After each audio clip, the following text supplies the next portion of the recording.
Então, pessoal, tudo bem? Vocês estão bem? Ontem eu falava, de como a contemplação natural e a contemplação sobrenatural são a finalidade, juntas do homem, que envolve todos aqueles elementos de que ela deve ser conhecida e cumprida, concretizada nesta vida, mas que ela precise perdurar eternamente, e isso deve ser feito aliás, de algum modo, aproveitando do sofrimento inescapável e de outras tantas circunstâncias da vida que eu ainda não falei, e que isso deveria ser feito num grau, buscando o grau máximo dessa realização, que é a perfeição. Eu expliquei como esse desejo de perfeição, ele é inerente ao ser humano, e eu falei que esse conhecimento e essa concretização da finalidade envolveria as faculdades mais singulares e nobres do ser humano, que são as faculdades da alma intelectiva, a inteligência e a vontade. E expliquei também que, com o advento do cristianismo, com a vinda de Nosso Senhor, você tem uma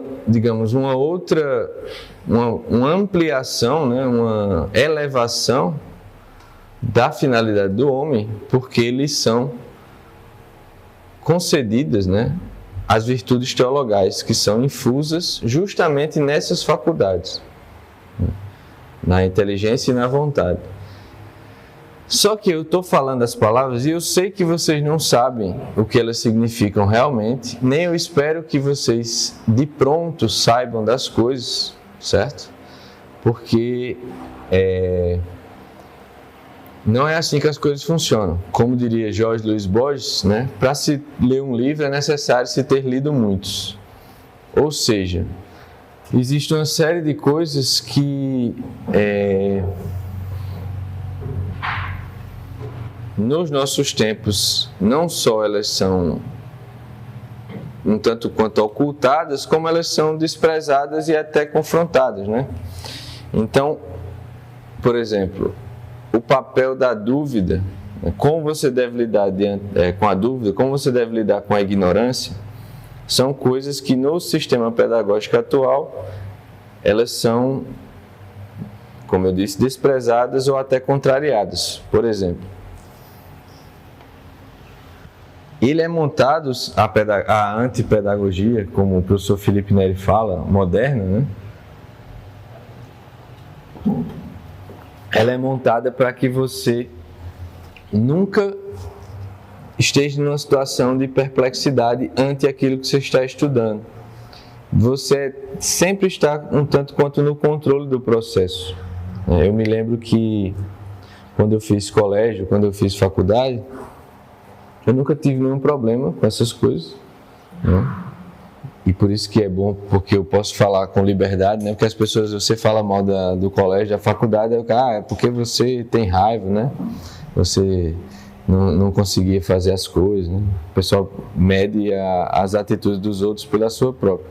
Mas eu nunca tive nenhum problema com o colégio, nunca fui para nenhuma recuperação, nenhuma final, passei em todas as coisas e passei no meu primeiro vestibular para a faculdade pública, para Direito, e provavelmente poderia ter passado em Medicina se eu tivesse botado isso aí, então eu não tive nenhum problema com isso.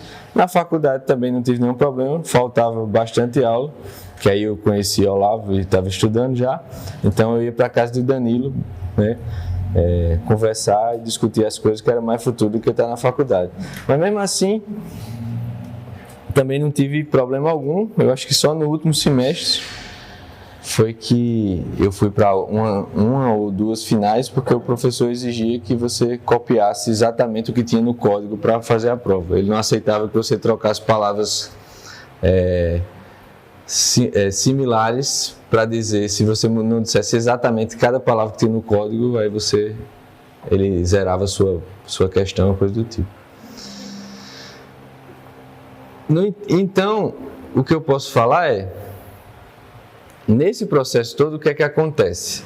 Você, ao longo de anos e anos e anos, o professor ele entra em sala, né? Ele fala a você um certo tópico. Hoje vamos falar de adjetivo. E aí ele fica lá falando de adjetivo, e ele dá exemplos, aí ele diz a definição, depois ele pede que você repita a definição, ele faz uma frase bem simples, aí fica pedindo para que você diga onde é que está o adjetivo, não sei o que lá, não sei o que lá. Aí acabou isso aí, vai entrar o professor de Química Orgânica. E aí o professor de Química Orgânica, ele vai falar dessa aula de hidrogênio.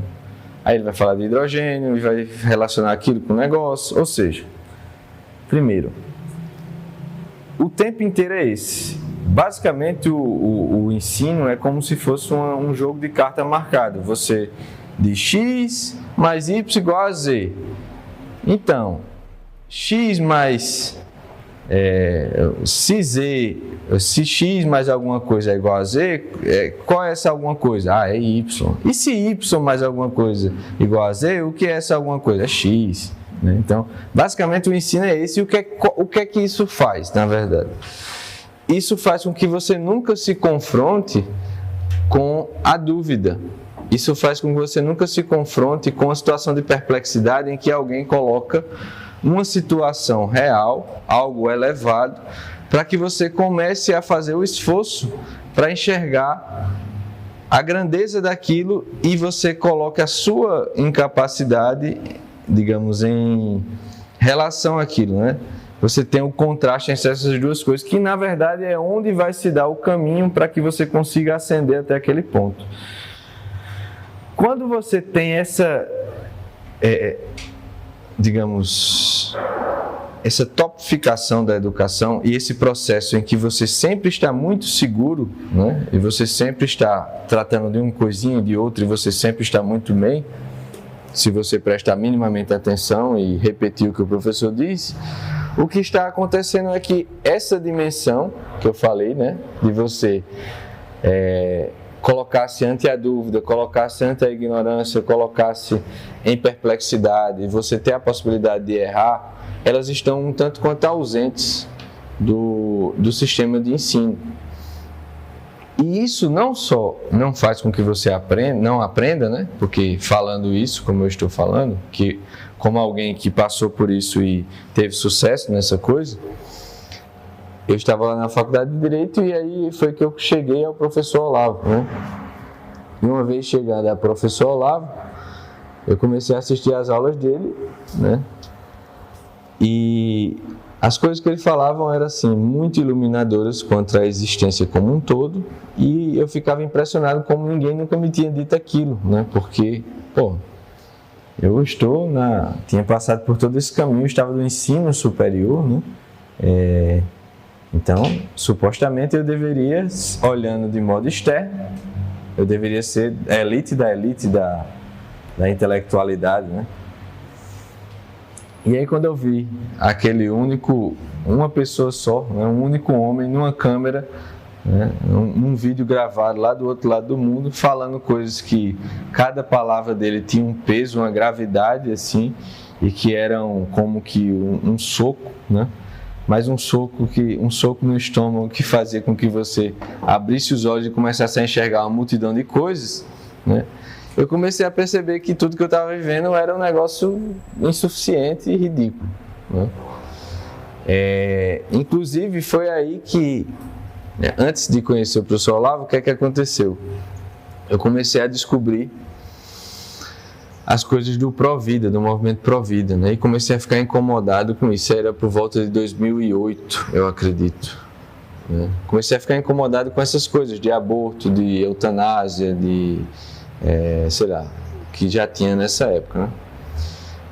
E aí depois eu comecei a ver as coisas da Igreja Católica, né? Que eu sou católico de berço.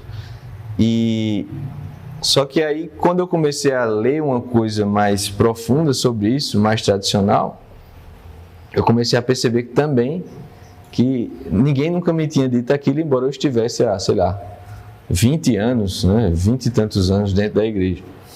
E também comecei a perceber que aquelas coisas que estavam lá na tradição, que estavam lá nos grandes santos, nos padres da igreja e tudo mais, aquilo não era de conhecimento das pessoas e aquilo não estava sendo atualizado em grande parte das coisas que se faziam lá, né? E aí eu comecei a entender que estava, como é que pode? Então, o negócio está tudo errado, né? E aí foi depois que eu cheguei, eu não lembro quem eu cheguei primeiro, mas eu cheguei ao curso do Padre Paulo Ricardo, que à época tinha um curso antes do que está agora, que chamava de Marxismo Cultural, que já foi um curso que ele fez e influenciado pelo professor Olavo também. E nesse curso de Marxismo Cultural, ele começa a explicar de uma maneira muito, como é que eu posso dizer? De uma maneira que revela as raízes mais profundas das coisas absurdas que a gente vê hoje e liga isso com ideias e com um caminho mais longo.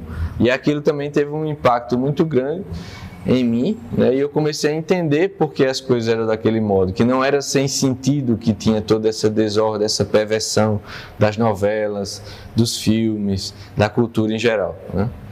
E aí foi depois que eu cheguei no Throughout Speak, né, do professor Olavo. E aí, não sei quem conheceu o Throughout Speak, mas aquela época, né, 2006 começou o Throughout Speak e eu conheci, eu acho que por volta de 2008, 2009. O Throughout Speak era um programa que o professor criou, na verdade, para responder os e-mails das pessoas que lhe mandavam perguntas e para comentar as notícias e mostrar como as notícias de toda a mídia eram ridículas, né? Só que ele fazia isso, naquela época não tinha estrutura, né? Daí vocês veem como o fato de vocês estarem aqui nos tempos atuais, você já tem uma grande vantagem, né? Porque naquela época não existia nem a estrutura para o professor Olavo fazer nada. Ele fazia esse programa num blog, numa rádio online americana que se chamava Blog Talk Radio, né? E ele fez esse programa maravilhoso, um tanto quanto criando uma personagem baseada no saudoso Alborguete, né? Não sei se quem conhece Alborguete, né?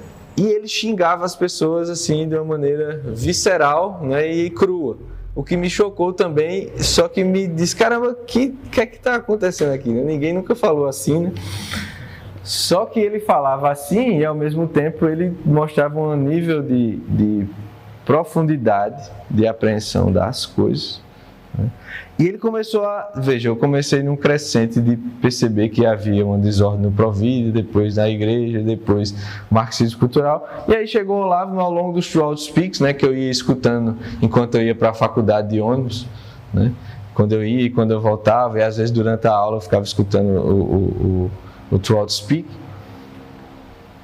Ele ia analisando todas as coisas, né, as notícias, só que ele pegava uma notícia e daqui a pouco ele estava falando de história da filosofia, da educação, da ciência, não sei o quê, e mostrando os erros daquilo ali, né? Então ele foi mostrando que na verdade tudo estava errado, né? Inclusive, vocês veem que o que eu falei aqui em primeiro lugar vai nessa linha, né? E eu consegui analisar outros pontos que, digamos, eu aprendi a fazer isso com ele, né? E aliás, o nosso programa Brasil Comentado também tem uma relação com esse trabalho que o professor Olavo já fazia então. E aí depois de chegar no professor Olavo, eu rezei a Deus assim, né? Porque eu fiquei bem, caramba, o negócio tá tudo errado mesmo, né? E aí eu fiz uma oração a Deus e disse assim, meu Deus, é o seguinte, tá tudo errado aí, tá? Eu tô sabendo, tá tudo errado. Eu queria fazer alguma coisa, mas o Senhor manda uma galera aí, porque sozinho não vai dar. E aí quando foi no outro dia, um rapaz me chamou na faculdade de Direito para participar da pastoral universitária, né? E aí eu estava descobrindo essas coisas e eu xinguei o rapaz, né? Disse, olha, isso é negócio da teologia da libertação, né? Seu marxista safado, não sei o quê. Deixa de tuas conversas, eu não vou participar dessa palhaçada, não. Aí, não, pô, não. Mas olha, tá bom. Agora, se vocês começarem com palhaçada lá, eu vou esculhambar todo mundo, viu? Eu vou, mas... E aí foi nessa reunião da pastoral universitária que eu conheci Itaiguara, Danilo, e Bruno, né? Bruno e Danilo vieram fundar o Instituto conosco depois, e Taiguara não fundou o Instituto, mas fundou a revista Vila Nova comigo, e Sávio, e a partir deles que conhecemos os outros, né? O Diego, Pedro. Então, a essa altura, né, basicamente as pessoas que se tornaram meus amigos e companheiros nessa busca por uma verdadeira educação, que depois viemos a fundar o Instituto, efetivamente foi uma resposta a uma oração muito tosca minha, né, inclusive, mas que foi sincera, né?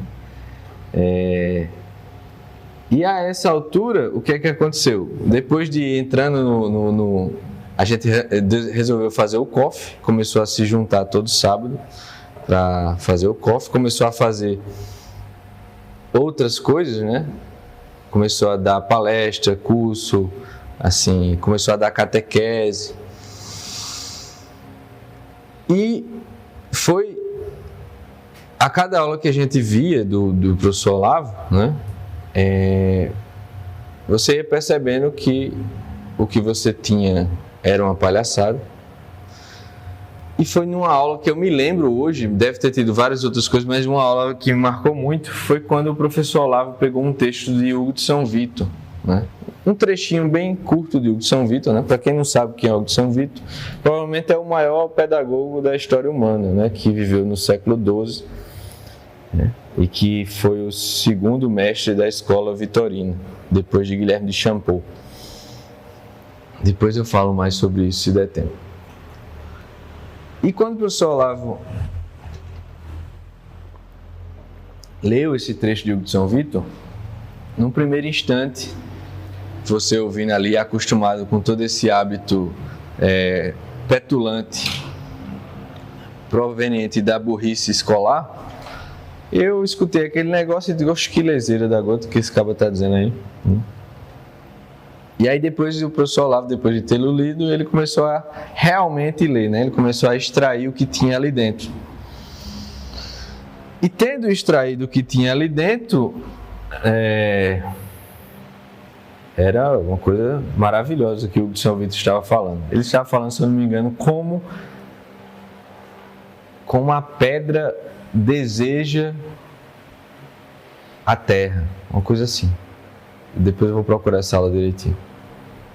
E no primeiro instante você, imbuído de todo o preconceito da ciência moderna e etc., você despreza a coisa. E aí quando o professor lá foi analisando realmente o que tinha ali, aquilo disse, caramba, como é que esse bicho viu essas coisas aí? E eu que sou do ensino superior, né?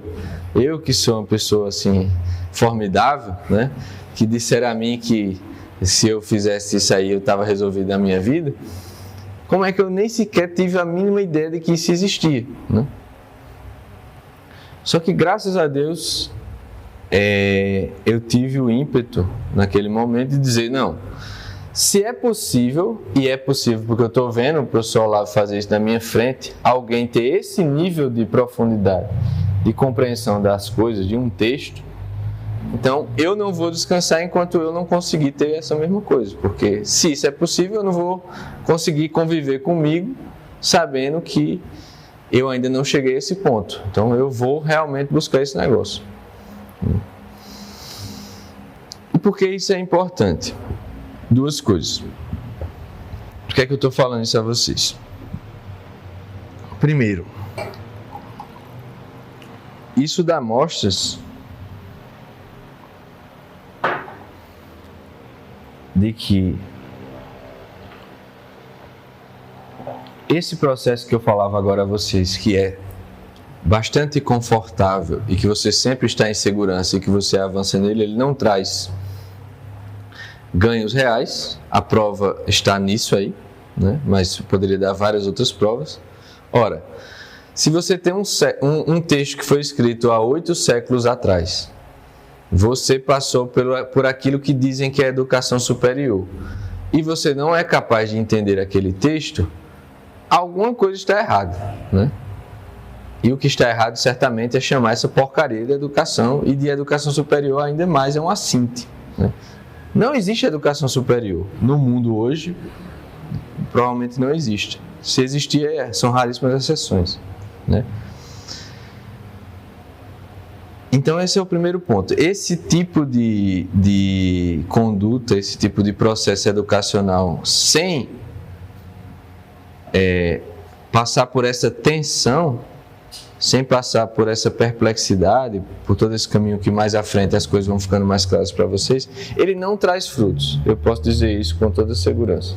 Não traz frutos porque eu passei 22 anos da minha vida nessa porcaria, 5 dias por semana, 5 horas por dia, na maior possibilidade da minha cidade de educação.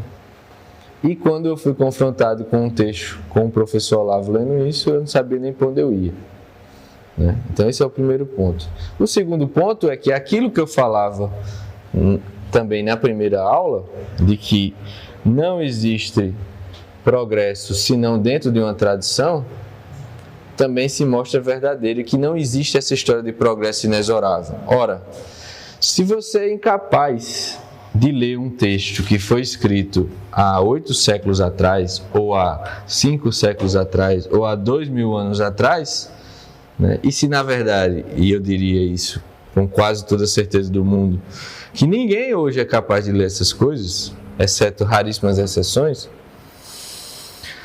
isso é a prova mais do que cabal do que o mundo ele não está progredindo, né?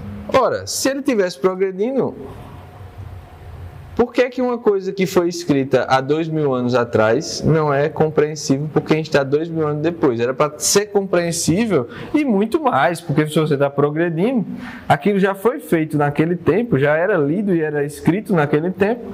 Então, se você hoje não consegue entender, então, obviamente, não tem progressão nenhuma. E aí comprova novamente aquilo que eu falei a vocês, de que só existe real progresso dentro de uma tradição, né?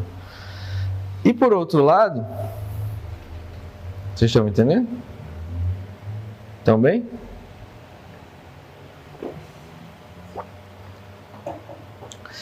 E por outro lado,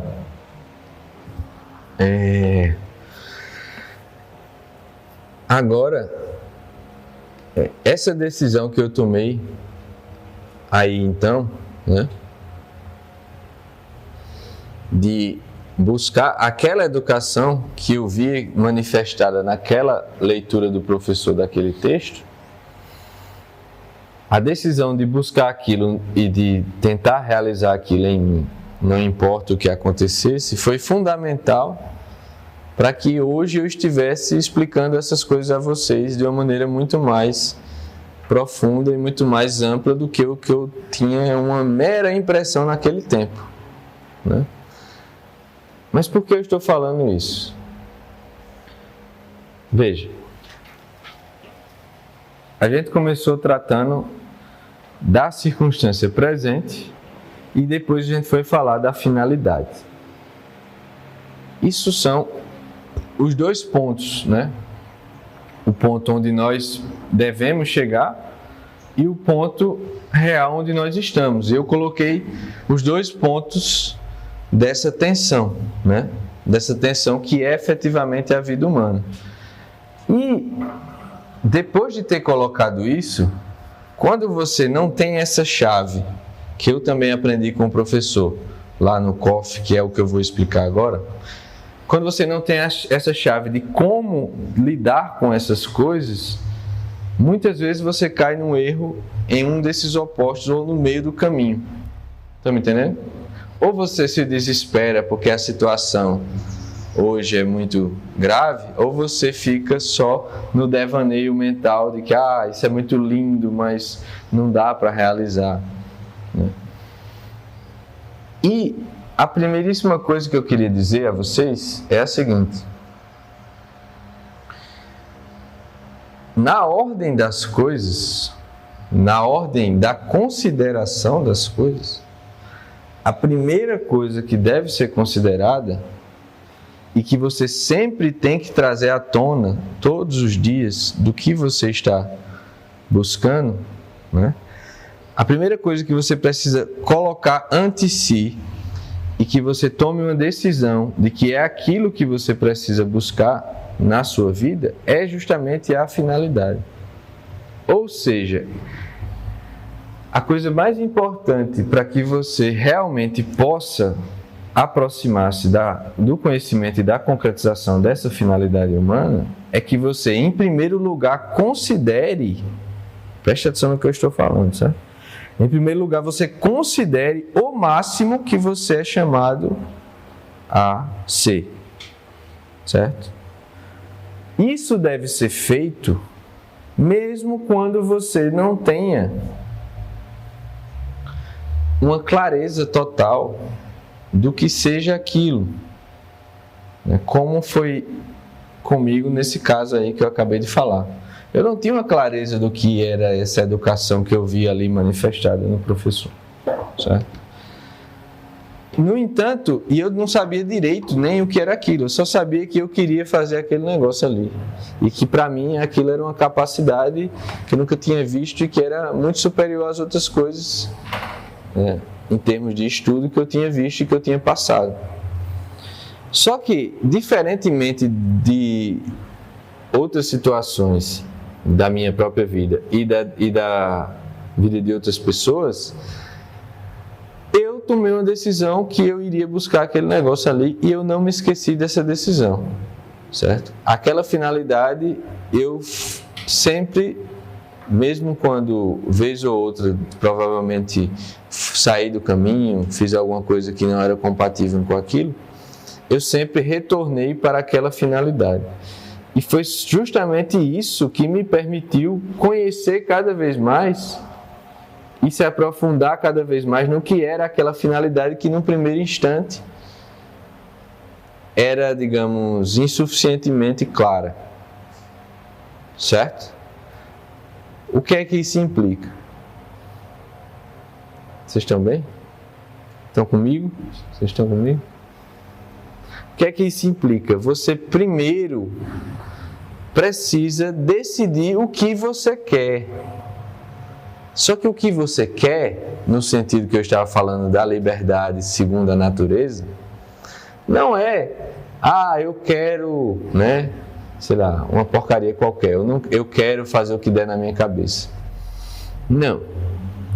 O que você quer, no fundo, é aquilo que você já é, e aquilo que você sabe, ou pelo menos tem uma certa ideia, de que no mais profundo do seu ser, há uma voz, que lhe indica mais ou menos o que é apropriado e o que não é apropriado, de acordo com essa expectativa de ser quem se deve ser, Que aí a gente entra na questão da finalidade, que no fim das contas poderia ser chamado por outros nomes, A gente poderia chamar isso de vocação também. Só que aí, em termos de vocação, o que a gente está tratando? É vocação no sentido geral ou vocação no sentido específico? Qual a relação entre vocação geral e específica? Qual a relação disso com todos os outros aspectos da vida humana? Quer falar? Eu ia perguntar se isso se assemelha à ideia de self, aquela ideia do se propor, aquele objeto que você segue e que te leva àquilo que você deve se tornar. O que o Jordan Peterson fala tanto, sabe? O conceito do pomo de ouro,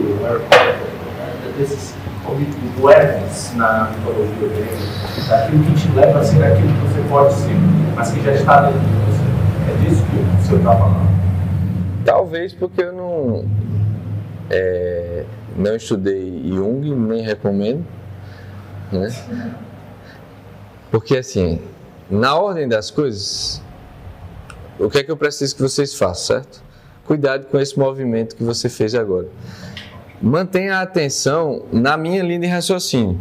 Depois, se você conseguir compreender e manter na sua memória, você vai poder comparar com outras coisas. O que é esse movimento que você faz mental? Que vai atrapalhar depois, quando a gente for para a leitura de textos mesmo. Você está O que eu estou fazendo eu estou trazendo à tona eu estou conduzindo a atenção a certos objetos da realidade. Se você se desviar dessa atenção, você vai terminar perdendo. Existe uma tensão, existe uma espécie de coragem e de paciência que você precisa adquirir para que você siga nessa linha. Que, no fundo, o que eu estou fazendo, que um professor faz, é uma espécie de meditação, certo? Quem fala isso é o próprio São Tomás de Aquino e Santo Agostinho. Quando a gente não é habituado a permanecer nesse esforço de acompanhar uma meditação que, na verdade, quando o professor faz em sala, é para ensinar o aluno a fazer só depois, né? A gente fica querendo um conforto psicológico de algo que a gente já sabe. Então você fica tentando encaixar isso que eu estou falando em algo que você já tem, para fugir do esforço de manter-se aqui sendo conduzido numa linha, entendeu?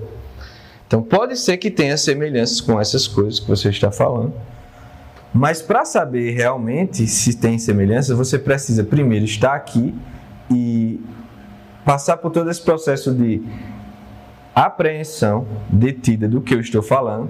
Depois você vai ter que fazer a mesma coisa, aprender a fazer a mesma coisa com os outros pontos que você tratou. E aí depois você vai poder fazer o mesmo processo de comparação entre os dois. Entendeu? Porque o grande problema é, na ordem das coisas, como não tivemos um treino literário, você não sabe se aquilo que você tem como teoria na sua cabeça, você entendeu corretamente, ou você pegou um esquema daquilo, ou você falsificou, etc. E aí o ponto é, mantenha por hora, enquanto eu estou numa espécie de raciocínio aqui, que tudo está, na verdade, desde o primeiro dia até agora, eu estou no mesmo linha de raciocínio. Pode ser que vocês não percebam, mas à medida que a gente for se aproximando do final, vocês vão ver que eu não estou falando nada à toa e tudo está ligado. Eu não estou jogando coisas assim, achei isso legal. Não. Existe uma linha de meditação dentre, digamos, uma certa questão existencial, uma certa questão real, que todas essas coisas estão integradas. Então, se você não mantiver sua atenção nisso aí, você não vai perceber o que eu estou falando, tá? Então, tenha calma. Segura aí. Ou seja, o que é que eu estou falando?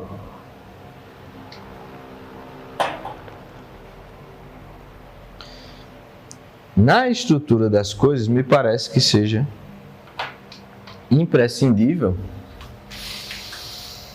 essa consideração do fim último e essa decisão por ele. E esse fim último, essa finalidade, tem todas aquelas características que eu estava falando ontem. Ou seja, é algo que precisa ser realizado agora, é algo que precisa ser o máximo possível e é algo que decorre da própria essência. Estão entendendo? A grande parte dos problemas das pessoas com as quais eu lido como professor e conversando com elas também, está em que elas não sabem o que elas realmente querem. No sentido de que elas não investigaram interiormente, né, aquilo que elas já devem ser e aquilo que elas, de algum modo, têm os indícios para perceber qual é o chamado delas. Certo? E aí tem uma frase de Santo Agostinho que ele diz assim, né? Corres bem, mas corre fora do caminho. E tem outra frase que eu não lembro mais de quem é, mas que é maravilhosa também, que diz assim: todos os caminhos estão errados para quem não sabe onde quer chegar. Então, veja como há uma inversão completa que leva a muitos problemas, ao suicídio, ao divórcio, à mudança de sexo, ao islamismo, né? Sei lá, qualquer absurdo desse aí, nos nossos tempos, que faz com que as pessoas elas se esmerem em fazer bem coisas secundárias, vivam em torno de desenvolver um trabalho maravilhoso, de casar e ter filhos, etc., de ter casa, de não sei o que lá, que são coisas secundárias. Elas em si, elas não podem ser o sentido, elas não podem ser a finalidade. Elas estão integradas à finalidade, mas elas não são. Porque se elas fossem, então Hitler, né, Stalin, teria cumprido a finalidade da vida deles. Porque se você olhar Stalin, né, teve filhos, trabalhou muito bem no trabalho dele. Então, isso não pode ser a finalidade da vida. No entanto, você tem toda a cultura e todo o sistema educacional que faz com que você cuide de maneira maravilhosa desse caminho, né? Então, você se transforma no melhor profissional da sua área, laureado mundialmente, né? Você é o maior pai do mundo, você tem tudo, só tem um problema, você não sabe qual a finalidade da sua vida.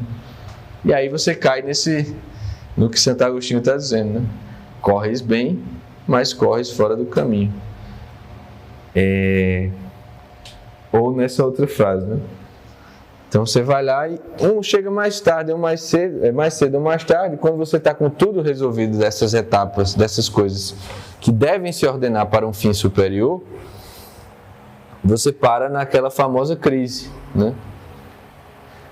Antes de você chegar nesse ponto, você ainda está na ilusão de que a próxima etapa natural, ou pelo menos socialmente comum, você está sempre na esperança de que aquela próxima etapa vai resolver sua vida, né? Então você está na escola e você acha que quando você passar para o próximo ano, vai resolver. Você nunca é levado a considerar, a ter um plano de vida, a ter a perscrutar que finalidade é essa.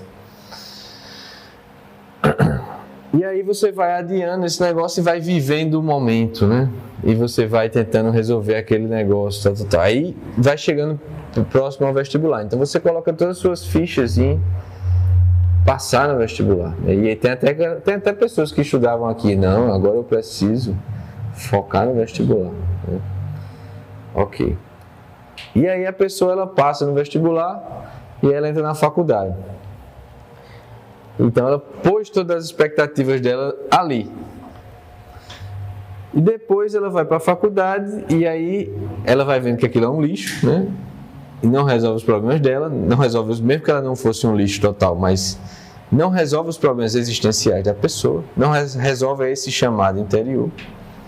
E ela vai adiando para a próxima, ela vai tentando encontrar coisas, né? Se ela teve sucesso, ela seguiu todo o roteiro que a sociedade burguesa atual coloca como sendo o caminho da felicidade, né?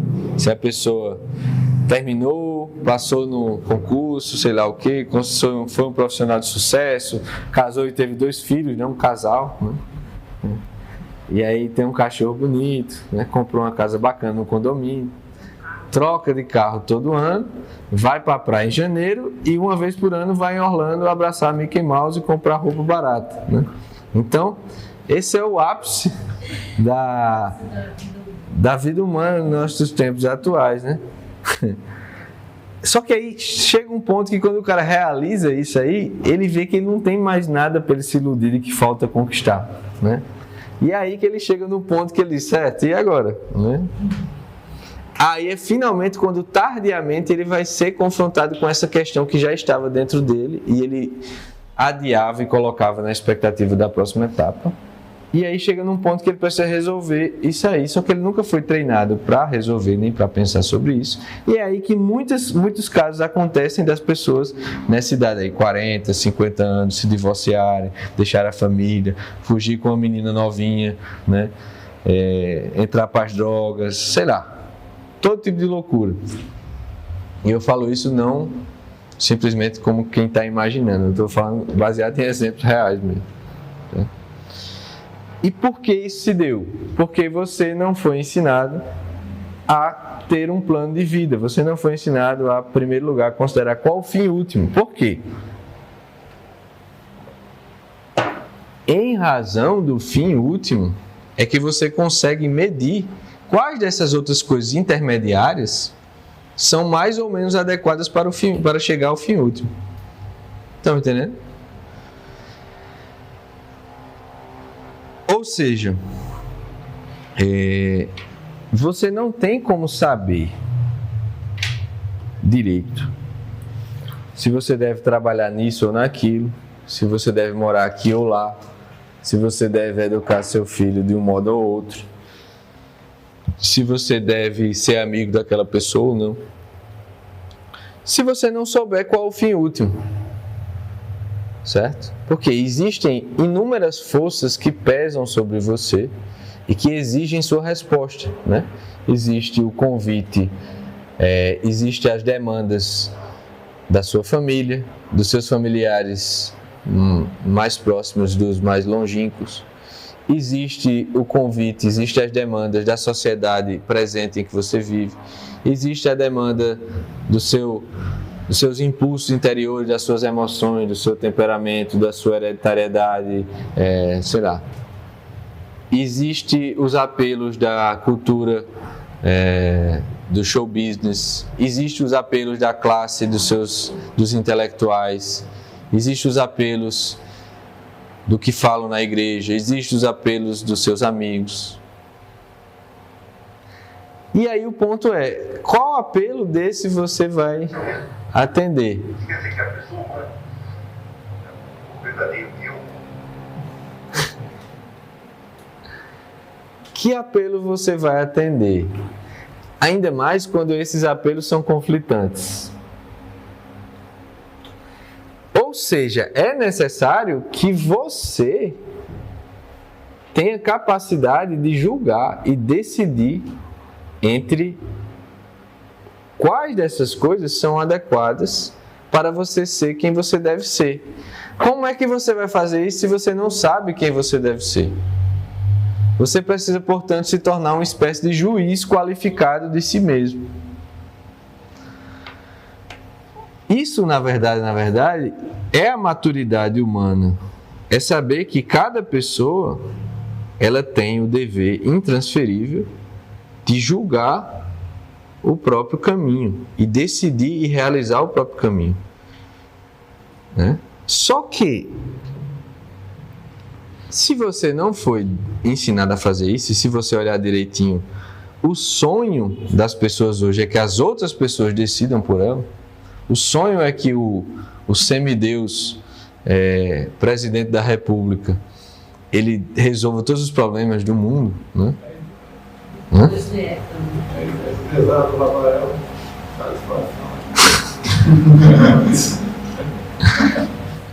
Então, se você analisar direitinho essa perspectiva, você vai ver o seguinte: a conduta das pessoas, elas vão sempre no sentido oposto de você estar presente, julgando os seus atos, se eles estão se aproximando ou não disso. As pessoas querem soluções prontas. O que é querer solução pronta? É dizer assim, o que é que eu tenho que fazer logo, com o mínimo esforço, para que nunca mais eu tenha que fazer nada, né? Em quem eu tenho que votar? Em que plano político eu tenho que apoiar? Eu vou ter um esforço, claro, agora, né? Nas eleições eu tenho que fazer carreata, tal, mas depois das eleições, não. Aí ele resolve tudo, porque ele tem que ser muito bom, porque senão... Não. Ou seja, no fundo foi instilado uma espécie de confiança, né? Eita!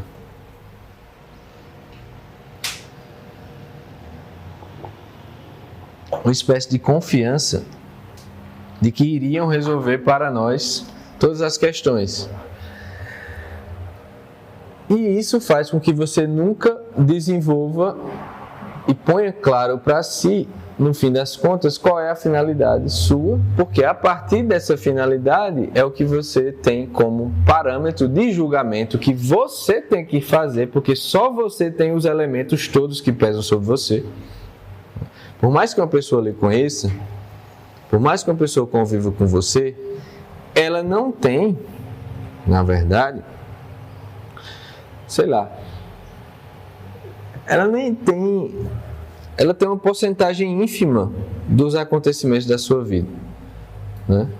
Porque existem inúmeros estados, inúmeras ideias, inúmeros acontecimentos interiores aos quais só você tem acesso. E até para que você tenha acesso exige um certo treino, né? E que na verdade, no fim das contas, só quem tem acesso mesmo a quem você é de fato é o próprio Deus. E por isso que o exercício da confissão, não a confissão sacramental só, que aí tem outro efeito realmente de perdoar os pecados, mas o que é feito antes para que a confissão seja feita, que é o exame de consciência e a confissão da própria vida para si mesmo, é um elemento que faz com que você comece a unificar e tomar posse de quem realmente você é, né? Isso é uma outra coisa, um outro elemento que o professor Olavo fala no COF.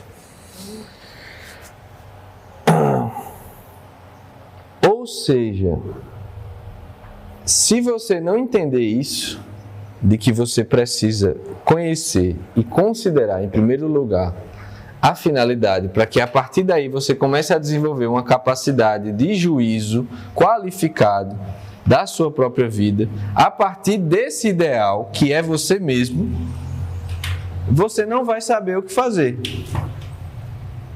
Certo? Porque se não for esse o parâmetro, qual será o parâmetro? Será um parâmetro que as outras pessoas de improviso estarão jogando sobre você, né? Ou que os acontecimentos sem sentido estarão dando, né? Assim, as forças heterogêneas que pesam sobre você reclamam de você uma certa resposta. O que é que faz com que você tenha, claro, é você colocar ante si qual é essa finalidade. Por isso que na segunda aula da formação, eu passei para o pessoal o exercício do necrológio, que é o exercício que o professor Olavo passa na sua primeira aula do COF, né? E eu não vou falar dele agora porque vocês verão isso depois. Mas esse exercício ele está muito ligado a isso que eu estou falando, só que eu estou falando ainda no sentido mais geral. Por quê? O geral, ele precede o particular. E você não pode ter uma vocação, realizar uma vocação particular se você não está atendendo a vocação geral. Está entendendo? E quando você não sabe nem qual é a vocação geral? É isso, para isso que eu estou aqui, calma. Pode colocar esmiuçar um pouco mais? Qual é a finalidade? Bem, eu expliquei a vocês. Se vocês não se convenceram, aí a gente precisa discutir mais. Mas a finalidade humana é a contemplação sobrenatural e natural. Ok? É o máximo disso. Então, para quem não sabe efetivamente qual é a sua vocação particular, a primeira coisa que você tem que saber é qual é a vocação geral e ver se você está se adequando a cumprir essa vocação geral. À medida que você se adequa a cumprir essa vocação geral, é que vão surgindo condições para que você tenha uma espécie de pureza interior, que eu vou explicar isso melhor depois, para que você efetivamente escute essa voz de Deus e a voz da sua própria consciência também, em certo nível, né? Que aí é que existe estrutura na sua alma para que você, de fato, vá conhecendo qual é o pedido específico que Deus tem para você, né? Só que aí não tem como você realizar o específico se você não está realizando o geral, né? Isso vai ficar mais claro depois, espero. Me lembro se eu não... Ou seja, mas isso tem uma importância em outros aspectos também que eu estou falando aqui, que vai ser muito importante para que vocês consigam perseverar nesse caminho educacional, certo? Eu estou falando isso aqui por isso também. Quando você fala geral, é o social? A vocação universal do homem.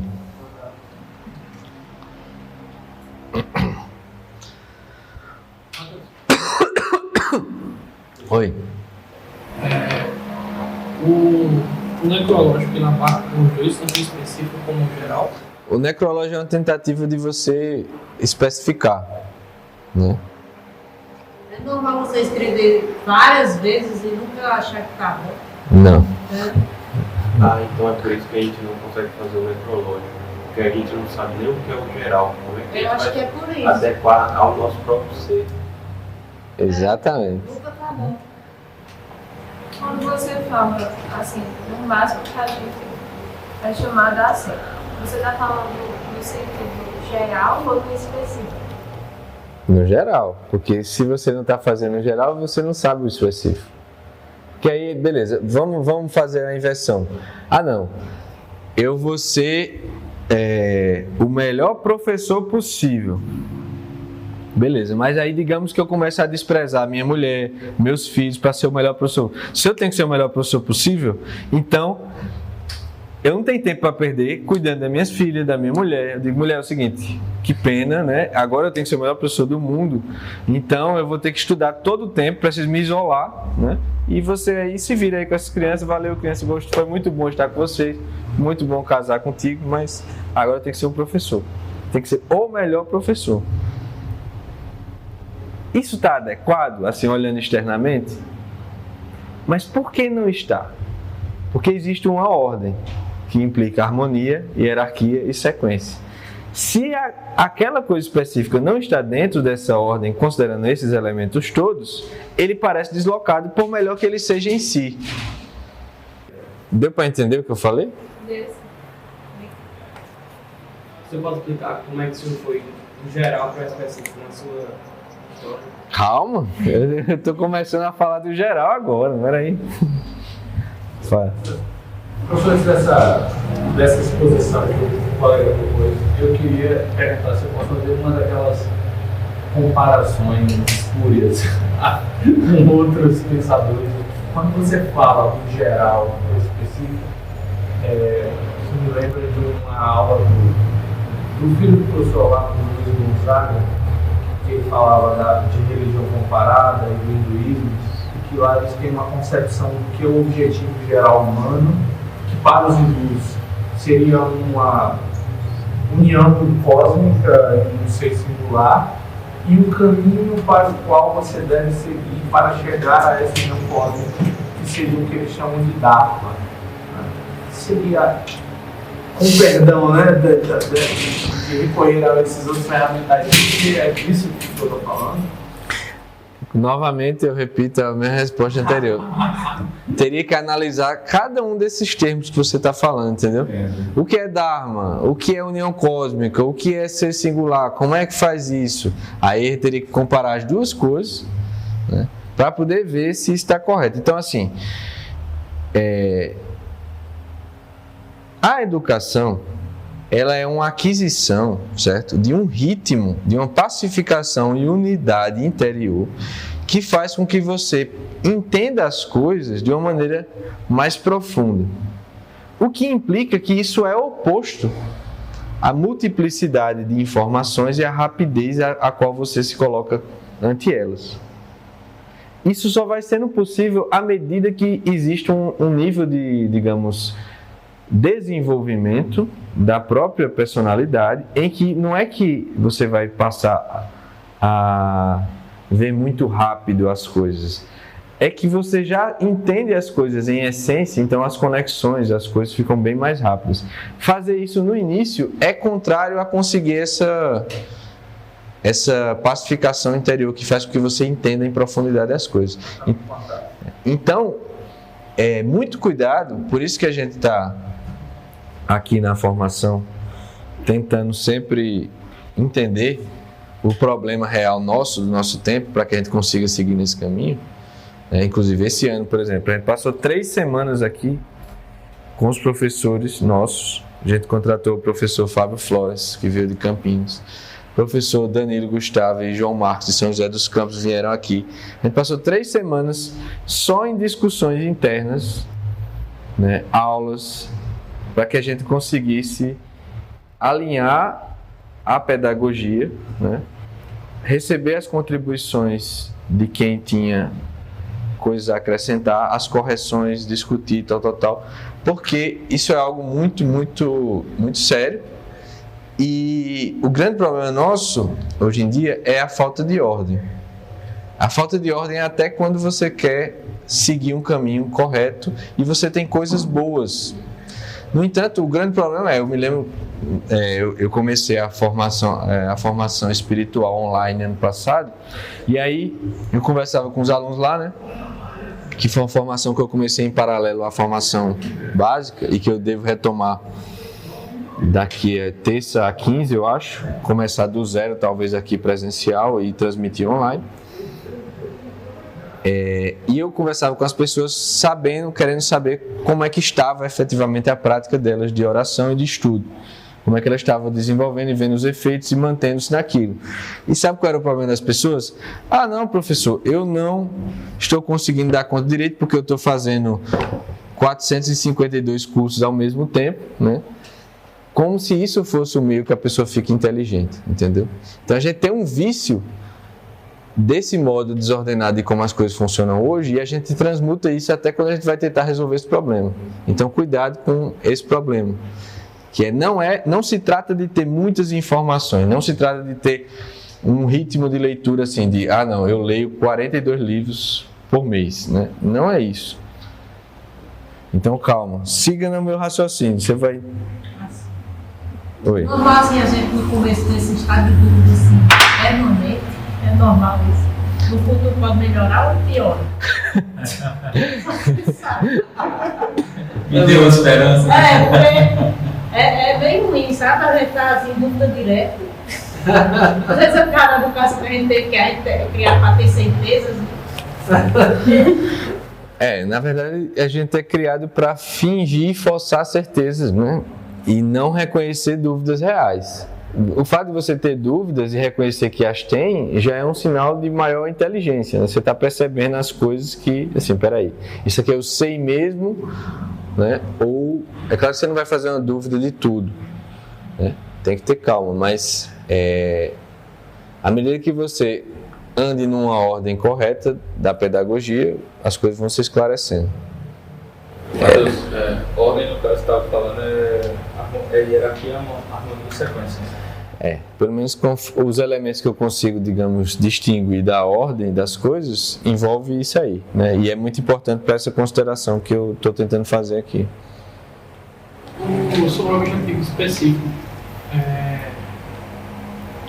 eu lembro que o professor Falcão falou isso, eu perguntei aqui, mas não nesse tempo, só em relação ao objetivo específico.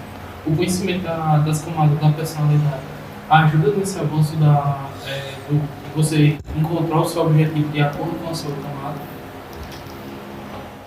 Depende, né? Depende da pessoa. Veja, na verdade, o processo educacional, ele precisa de um professor. Com raras exceções, uma pessoa consegue se educar só, como é o caso do professor Olavo, provavelmente, e de Sócrates, sei lá. Então, assim, tem algumas pessoas que elas meio que desenvolvem a coisa. Mas não é o caso de quase ninguém, certo? Veja, eu só estou aqui com vocês porque eu tive uma sacada, que foi a seguinte: eu aprendi esse segredo máximo da vida humana, que é o seguinte: quando você não sabe uma coisa, você pergunta a quem sabe, né? Só que eu levei isso ao extremo. Então, o que é que eu fiz? Se tem uma dúvida que eu tenho, eu mantenho a dúvida, eu não me esqueço da dúvida e eu começo a procurar a pessoa que pode responder. E aí é o ponto que a gente criou um instituto para receber essas pessoas para responderem nossas dúvidas, né? E a gente recebeu o quê? Dezenas de professores aqui em Campina Grande, a gente viajou, conversou, etc. Até que a gente pudesse ir entendendo as coisas. Então a gente aprendeu muito com os professores, né? E depois a gente mesmo foi conseguindo dar passos de coisas que ainda não tinham sido ditas por outros. Então, o que eu preciso é que vocês de fato estejam seguindo o que eu estou falando, mantendo-se comigo, tá? Calma. Depois eu vou falar sobre tudo isso aí, né? Depois eu espero chegar ao ponto que eu falo como é que você faz um horário, considerando o horário da sua vida hoje particular, como você é, um homem adulto que tem família, tal, trabalho. Como é que você faz um horário que considere as 12 camadas da personalidade, os graus de letramento, as 7 morais de Santa Teresa, as virtudes teologais, as virtudes cardeais, os 10 mandamentos ao mesmo tempo? Pronto, essa é a minha meditação. Então, depois eu chego nisso aí, se vocês entenderem essas primeiras partes. Oi. E assim, em relação a essa questão da atenção, né? Porque, inclusive, era isso que eu queria perguntar. Porque, assim, o que você falou, que é necessário prestar atenção em todo o raciocínio que você está nos mostrando. Só que eu me vi na situação dele. Assim, em mim é algo automático. Cada vez não, em alguns momentos que você está falando, que seu raciocínio vai surgindo aquelas dúvidas e a gente, com tudo que você está nos explicando, eu percebo que são coisas que, como você falou, que nós não conhecemos aquilo profundamente. Tu vai ficar aquelas dúvidas e isso vai, pelo menos em mim, vai tirando a minha atenção, assim. Tanto assim, é difícil manter a atenção da sua linha de raciocínio, quanto esses questionamentos também vai tirando a minha atenção. Aí, como você aconselharia para tentar manter a atenção nessa linha de raciocínio que você está nos passando? Veja, note que eu não estou falando nada, praticamente, sem tentar explicar o que é, na realidade, e o motivo pelo qual ele é o que eu estou dizendo. Eu estou tendo esse cuidado de, por exemplo, eu falo que você precisa considerar a finalidade em primeiro lugar. Eu não simplesmente digo isso e passo adiante. Eu começo a explicar por que disso, eu começo a dar exemplos particulares, começo a fazer... Por quê? Porque, na verdade, eu estou fazendo por vocês o processo que vocês têm que fazer com as coisas. Porque eu já fiz isso comigo. E eu aprendi que é assim que se faz. Então, se você se deixar conduzir e começar a enxergar essas coisas que eu estou falando, você vai ver que eu não estou simplesmente jogando. Eu estou explicando, efetivamente. E aí é que, se você tem um ponto que ficou mal explicado, você tem que dizer, esse ponto aqui eu não entendi. Aí eu vou tirar a dúvida. Na hora da aula, você tem que estar prestando atenção no professor. Você terá todo o tempo do mundo para pensar consigo mesmo, né? Que é o resto do tempo. O resto da sua vida. Mas na hora da aula é a oportunidade que na verdade você tem de aprender aquela forma de, digamos, conduzir a sua inteligência a certos objetos que você vai ter que aprender a fazer só fora da aula. Na verdade, é isso que é o professor, entendeu? O professor ele tem que conduzir você de um certo modo para que você vá aprendendo a fazer aquilo, e por isso que só vai funcionar se você ordenar a sua vida para ter um tempo de estudo todos os dias, para replicar aquele modo de fazer as coisas, e à medida que você for fazendo isso, aí você vai fazer aquilo que o professor disse para você fazer. Aí você volta para a aula e aí o professor vai mostrar que tinha coisas que você fez errado. Aí você tem que comparar o que você fez com o que o professor está fazendo para saber o que está errado no que você fez ou o que faltou no que você fez. E aí você vai fazer de novo. E assim você vai se aproximando de fazer aquilo daquele modo. Que na verdade, está ocorrendo uma ordenação da alma. Que aí depois, quando eu for tratar aqui da alma, né, vai ficando mais claro. Então, claro, eu não estou falando essas coisas todas esperando que vocês entendam aqui e agora exatamente o que eu estou falando. Na verdade, o que eu estou fazendo com vocês são muitas coisas que vocês não entendem ainda, mas o que eu estou fazendo com vocês ao mesmo tempo eu estou demonstrando o processo que vocês têm que fazer com um texto ou com qualquer coisa, através da minha própria explicação do que eu estou falando. E o que eu estou falando constitui esses elementos que iluminam o que a gente vai fazer no cotidiano. Eu estou colocando aqui o ideal, tal, essas coisas como um todo, sabendo que vocês só vão entender isso aqui se vocês mantiverem isso na sua cabeça, trazendo à tona, meditando a respeito. E à medida que vocês fizerem um exercício, isso vai dando a capacidade de entender melhor, porque vai estar havendo uma alteração na sua alma que permite uma maior penetração na realidade. E aí essas coisas que você já está mantendo na sua cabeça, quando você volta a elas, elas estão mais claras. Certo? Entendeu?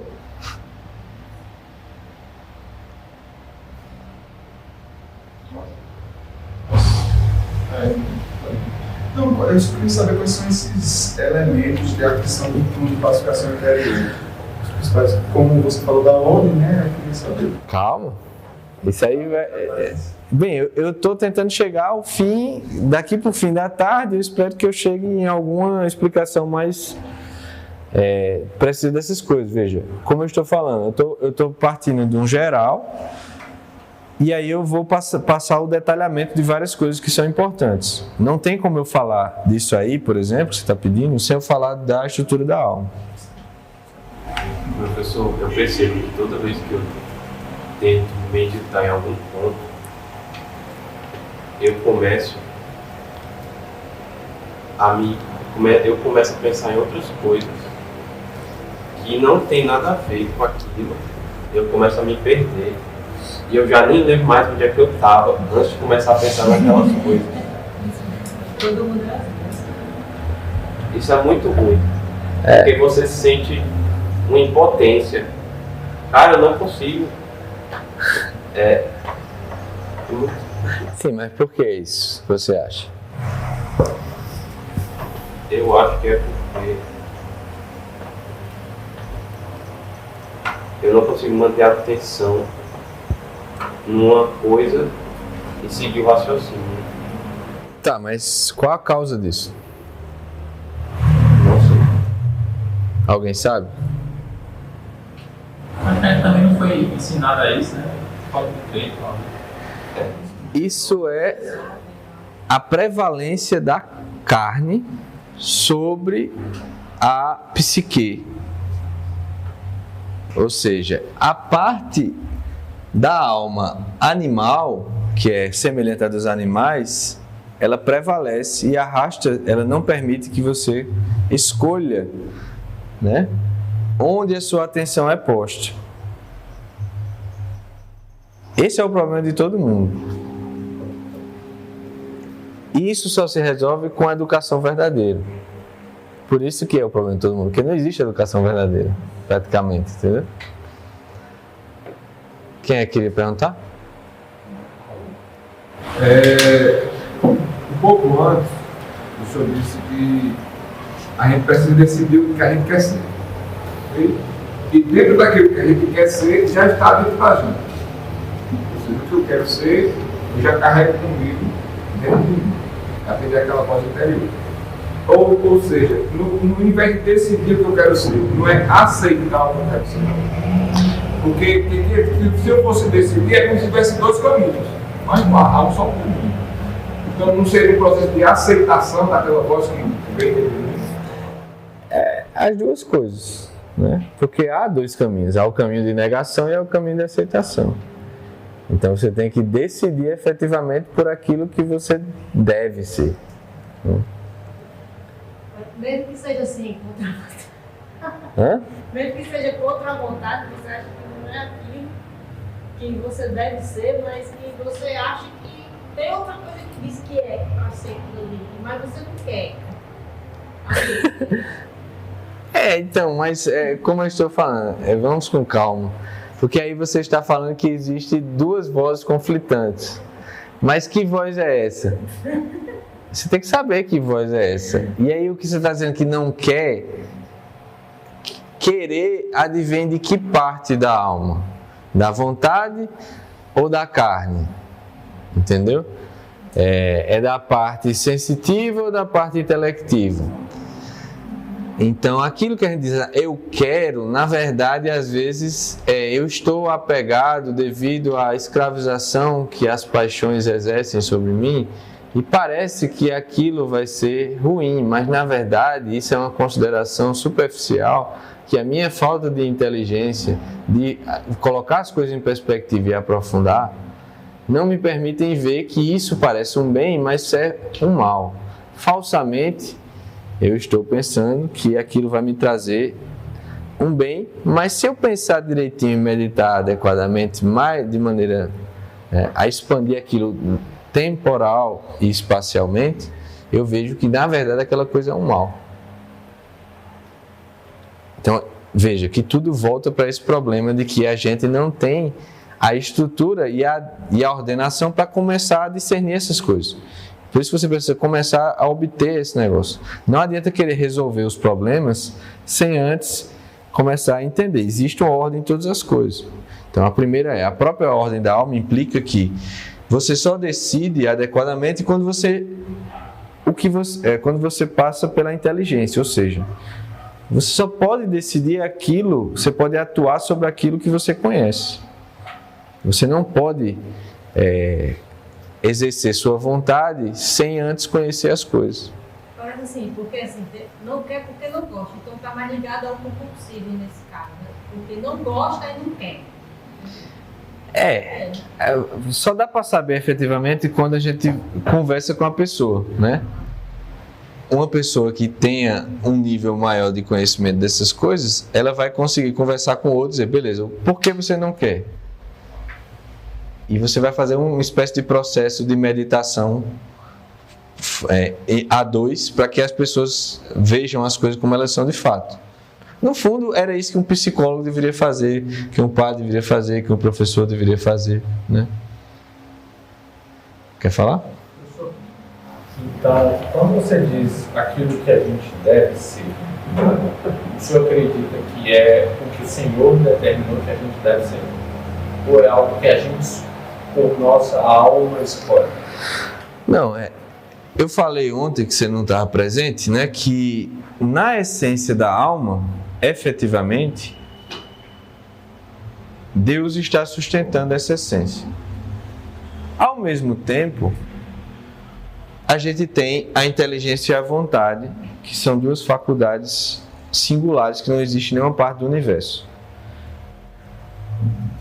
Outro ponto que eu acabei não falando ontem é o seguinte: você não se deu à existência, nem você se deu à sua essência, nem você se deu essas faculdades. Ninguém aqui recorda quando veio a existir. Ninguém aqui se deu e escolheu essas coisas. O que isso implica? Isso implica que você não tem domínio sobre essas coisas. Você não é dono dessas coisas, né? Do latim, né? Dono vem de dominus, né? Senhor. E o que é senhor? O senhor é quem tem total domínio, total posse da coisa. Ora, se você mesmo nem se deu a coisa, como é que você acha que você é possuidor dela? Não é. E na verdade a parábola dos talentos está dizendo justamente isso. O que é que a parábola dos talentos diz? Né? O homem foi sair em viagem e deixou a seus servos um talento para um, 5 para outro, 10 para outro. E ele disse para que ele, quando ele voltasse, ele queria, não sei se ele disse, enfim, mas quando ele voltou, ele foi cobrar o rendimento daqueles talentos. Que talento era uma moeda, né? Era uma medida de ouro, se eu não me engano. E aí o primeiro tinha enterrado o talento. E ele disse assim, veja o discurso do primeiro que tinha dito, que tinha enterrado o talento, né? O Senhor veio cobrar ele esse talento, ele fez: Senhor, como eu sei que tu és rígido e tu colhes onde não plantais, ou seja, ele insultou o Senhor, mentiu, porque na verdade ele estava dizendo que ele tirava fruto daquilo que ele não tinha trabalhado, mas na verdade era o oposto. Ele tinha confiado uma coisa que era dele a ele. Veja a inversão e a loucura do cara. E aí, em previsão de um medo dele, de uma figura do Senhor que não era real, ele pegou o talento e escondeu. E aí, quando o Senhor real apareceu, cobrando, ele disse que ele deu essa desculpa, insultou-o na cara dele e não mostrou fruto algum com o talento. Ele tinha enterrado. E aí o Senhor disse: se sabias que eu plantava, ou colhia ou não plantava, né? Coisa assim. Ele falou outras coisas lá. Hã? Ceifava o que não plantava. É porque colher e ceifar é a mesma coisa. Porque tu ao menos não colocasse o talento no banco, onde pelo menos renderia juros. E aí ele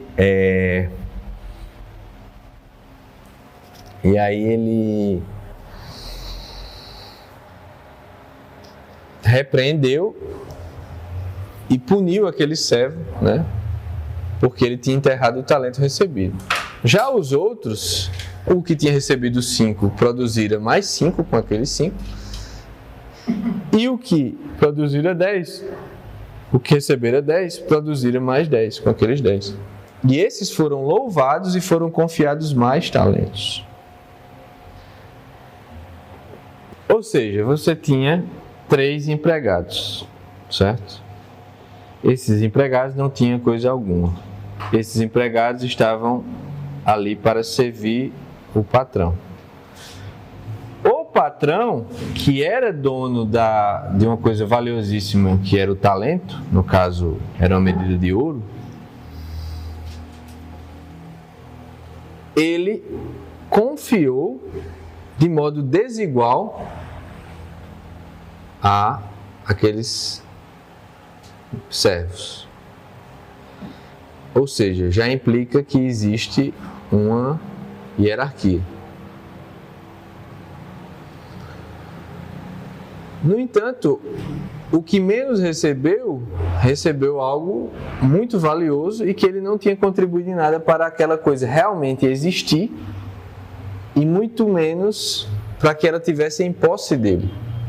Então foi um dom elevadíssimo e gratuito confiado pelo Senhor.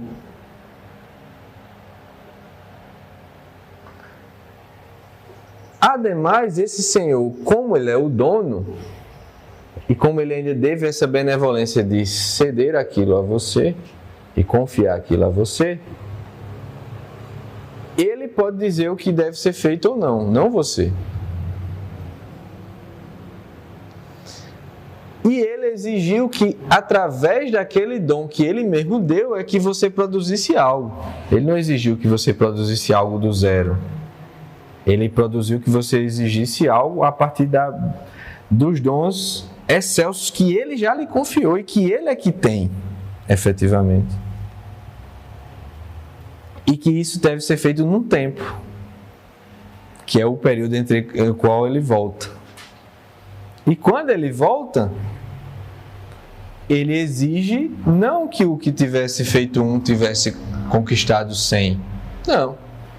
Se ele tivesse conquistado 1, provavelmente ele teria ficado satisfeito. Tanto que o que tinha 5 conseguiria mais 5, o que tinha 10 conseguiria mais 10, e eles foram louvados e foram confiados mais, né? Eu acho que é nessa passagem que ele fala, né? Quem for fiel no pouco, eu confiarei mais. Né? Ou seja, vamos agora tentar encontrar a correspondência disso na nossa vida.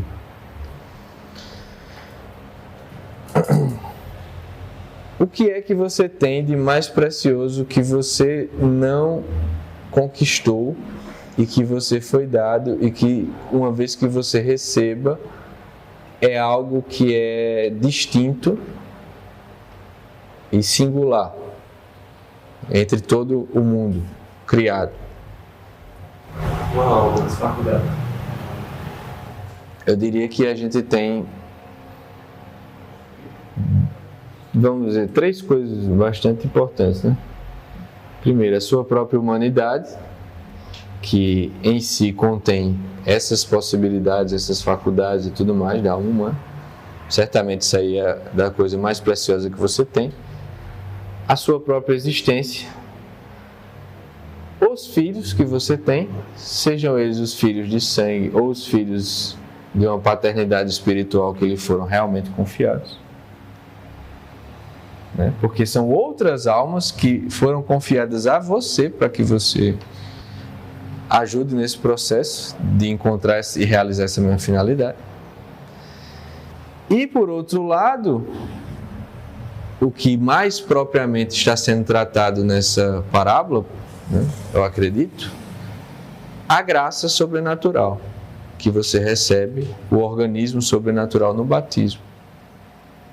Então, todas essas coisas, e principalmente essas coisas, elas não são suas. Elas foram cedidas e são coisas excelsíssimas, e que elas foram cedidas, conforme essa parábola nos ilumina a saber, para que através delas você gerasse frutos que fossem agradáveis ao Senhor, que haveria de voltar num certo tempo. Então, considerando tudo isso, essa coisa é algo que é dado. Por isso que vocação vem de chamado, né? Vem de vocare, do latim, né? Que é chamado, chamar.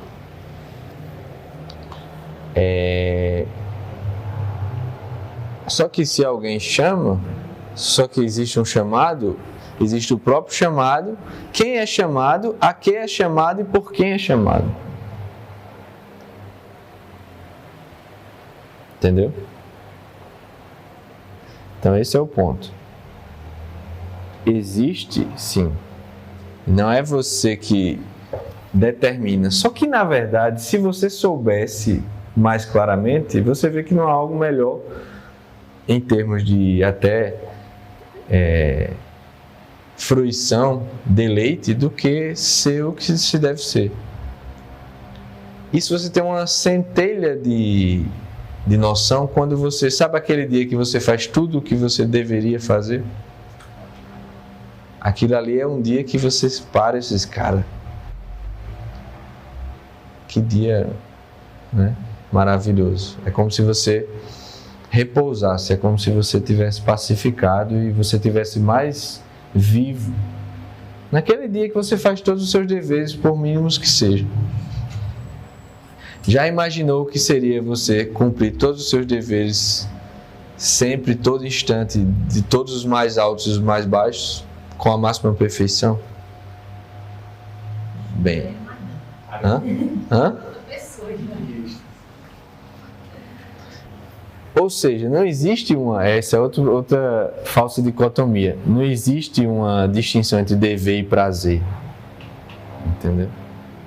Ah, não, isso aqui é do meu... Isso é o que eu gosto, isso aqui é o que eu tenho que fazer. Isso é coisa de gente ignorante, né?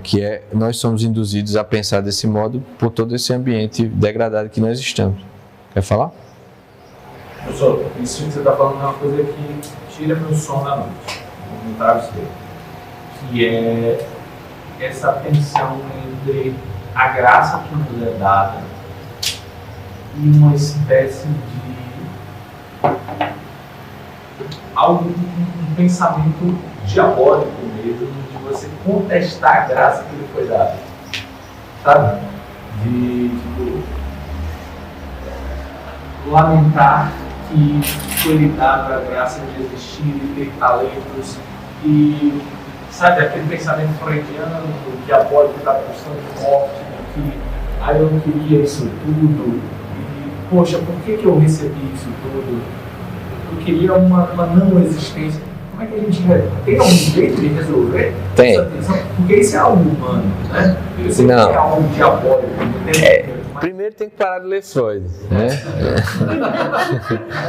Mas não vai entender, né? Você não vai entender nada, esse é o problema. Tipo, como é que eu vou debater com marxista sem ler Marx? Você não tem que debater com ninguém. Olha, sabe como o Instituto surgiu? Né?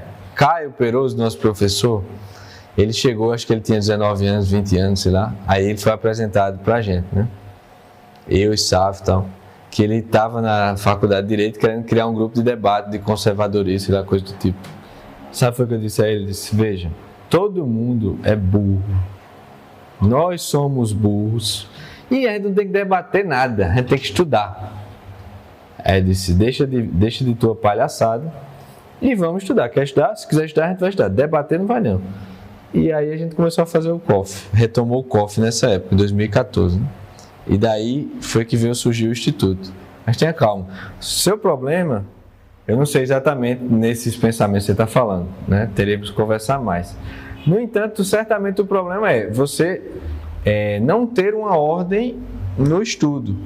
Certo? Porque essas coisas que você está falando, Freud, Jung e tal, elas são coisas da modernidade, né? Então, assim, o próprio Freud, o próprio Jung e praticamente todo mundo que surgiu na modernidade tem sérios defeitos educacionais. Né? Sérios. Por quê? O problema educacional ele vem de 700 anos.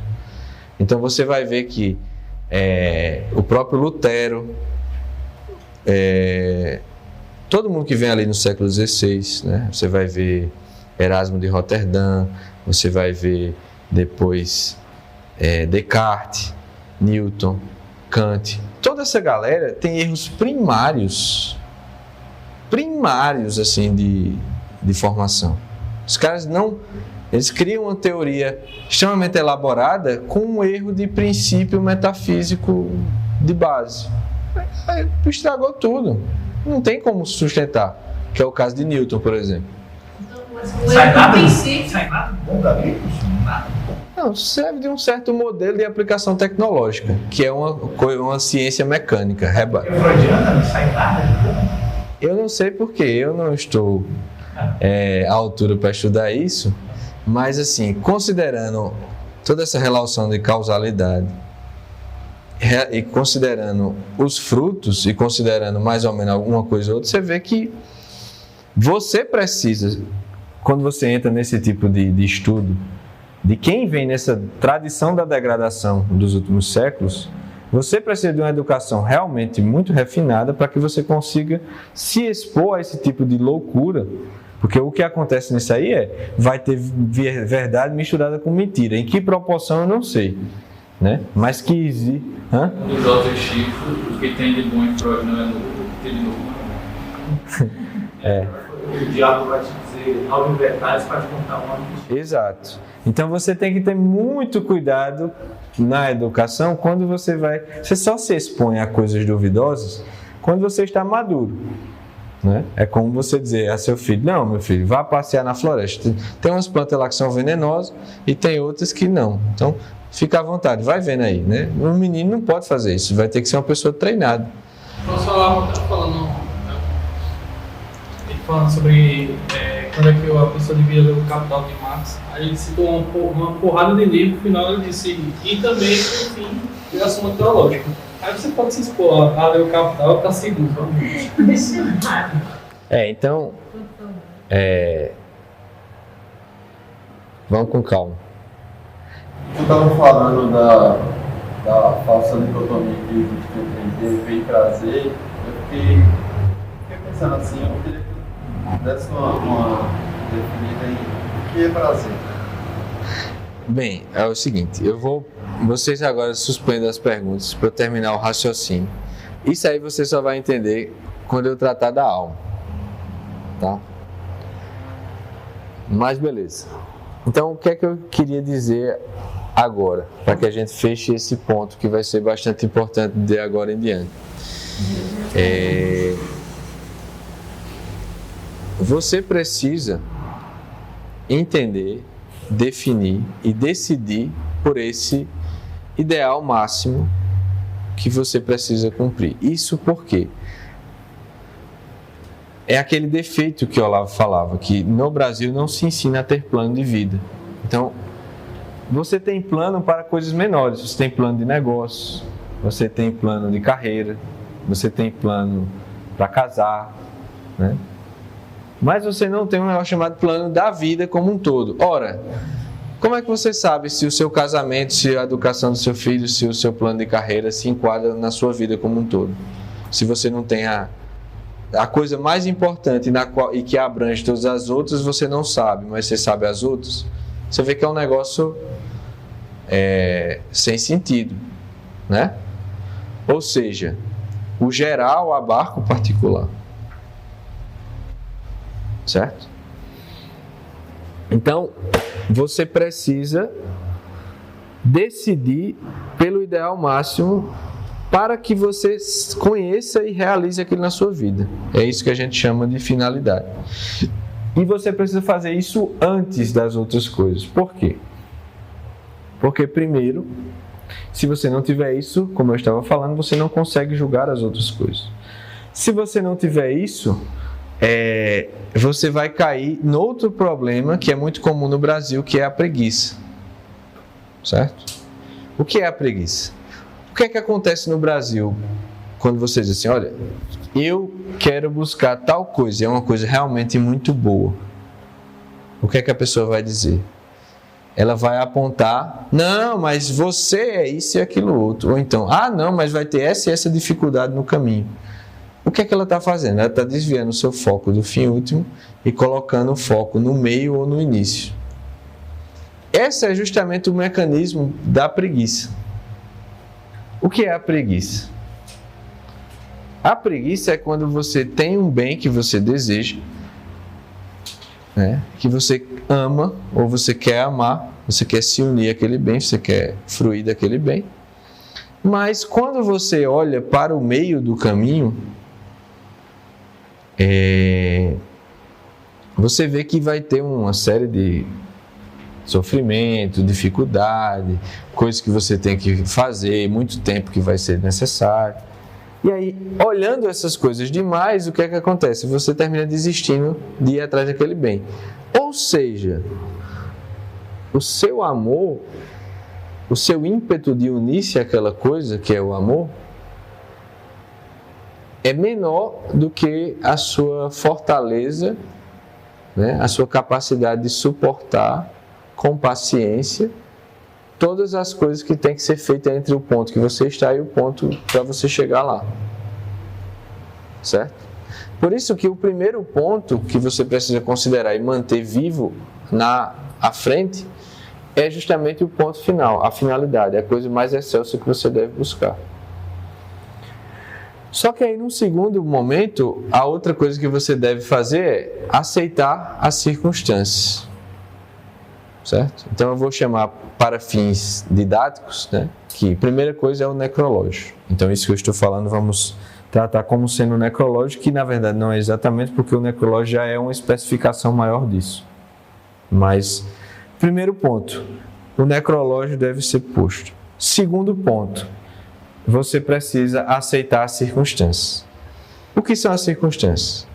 Circunstâncias são todas as coisas que não são exatamente você.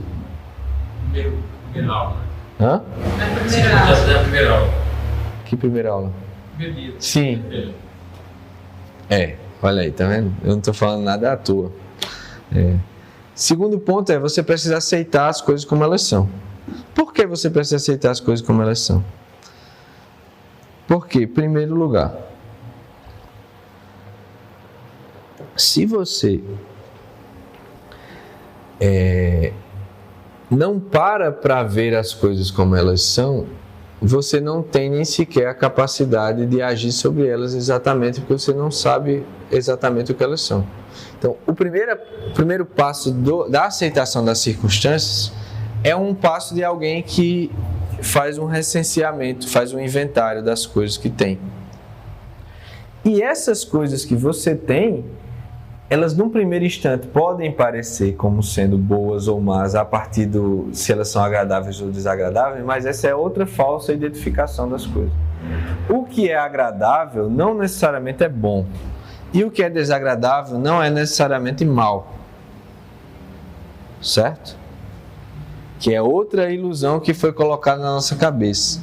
Então o que é que as pessoas acham que é uma boa vida? É uma vida agradável, é uma vida tranquila, é uma vida que você faz o que você quiser na hora que você quiser, com o máximo de conforto. E que você ganha dinheiro. Por que existe essa louvação do dinheiro? É porque o dinheiro é simplesmente um meio para comprar essas coisas na hora que você quiser, né? Para adquirir essas coisas na hora que você quiser. Só que existe uma distinção que o Olavo faz numa de suas aulas do COF, que é assim: brilhante, que eu demorei muitos anos para entender, mas hoje eu vejo a importância disso que ele falou, que é a seguinte. Ele diz que na ciência moderna, quer dizer, na ciência medieval, o que é que você tinha como ideal e como postura de quem enveredava por esse caminho do conhecimento superior, verdadeiramente superior? Você precisava adquirir um nível de, justamente, pacificação para que você contemplasse as coisas. Por quê? Porque a realidade, uma vez que você se coloca ante ela de uma maneira suficientemente atenta, como que você adquirisse um treino, né, e uma capacidade de ouvir aquela voz da realidade, e você adquire, portanto, uma pacificação, uma capacidade de ouvir e de se pôr ali ante ela, a verdade ela se vai revelando a você. É como se a própria realidade ela falasse e você conseguisse captar. Então, o seu trabalho não é, como é que se diz, escrutinar a realidade, né? Como se você estivesse dissecando um cadáver. Mas, ao contrário, o problema de não ouvir a realidade está em você, não é na realidade. A realidade está falando. Ela já é significativa. O problema é que você não adquiriu a postura para ouvir. Então, era isso que o medieval tinha em mente. E era esse o fim, né? A contemplação. Mas, na ciência moderna, e por que isso é importante falar? Porque todos nós vivemos na era que já se desencadeia há alguns séculos, de que a ciência, e uma ciência que nasceu da macumba e da fraude, né, é tida como se fosse a realidade. E ela suplantou e começou a moldar a cabeça das pessoas para enxergar o mundo de um modo falso, que elas pensam ser, na verdade, a realidade evidente, né? E o que é que essa ciência moderna faz? Ora, em primeiro lugar, só para ter esse dado real da coisa, né? Como eu disse, ela efetivamente nasceu da macumba e da fraude, né? Então, ela nasceu da macumba e ao longo do desenvolvimento dela, o pessoal escondeu a macumba para dizer que era racionalista. Então, você vê que é uma coisa linda, né? Você, além de ser macumbeiro, é mentiroso para ocultar a macumba. Então, essa é a tradição da ciência moderna, né? E essa ciência moderna, ela introduz um modo de atuação sobre a realidade muito distinto da ciência tradicional, que é o seguinte: enquanto lá você tinha que adquirir essa postura contemplativa, na ciência moderna você precisa ter uma postura impositiva e agressiva contra a realidade, né? Então o professor Olavo, ele fala isso de modo brilhante. Ele diz assim: na ciência moderna você acredita que você precisa ter uma atitude de um policial no interrogatório a um criminoso quanto à realidade. Então você vai bater na realidade, você vai xingar a realidade, você vai espremer a realidade, você vai medir, você vai cortar, você vai fazer todos os experimentos possíveis, na esperança de que assim você vai conhecê-la. Só que quando você faz isso, você não conhece a realidade, você conhece a reação da realidade à ação humana. Até que você chega num ponto extremo de que você tem ciências especializadíssimas hoje que conseguem medir as coisas mais, tipo a física quântica, consegue lá fazer medições, etc., a porra toda. Só que eles só não sabem num detalhezinho, eles não sabem o que é, né? Então eles sabem medir, eles sabem fazer os experimentos, sei o que lá. Mas beleza, mas o que é isso que você está medindo, que você sabe, todos esses detalhes? Não sei, né? Então, esse é o estado degradante e patético da ciência moderna quando ela se afasta justamente da ciência tradicional, que envolve uma postura totalmente diferente. Aliás, quando a ciência atual acerta, aí você vai olhar que ele já estava sendo dito por Aristóteles. Aí os caras vão lá em neurologia e faz testes, não sei o que lá. Aí é isso aqui. Aí o cara puxa Aristóteles, né? Tá aqui, papai. Se você tivesse estudado, você não tinha gastado $1 bilhão para descobrir o que Aristóteles tinha descoberto, você tinha feito o melhor proveito dessa porcaria que você fez aí. Então,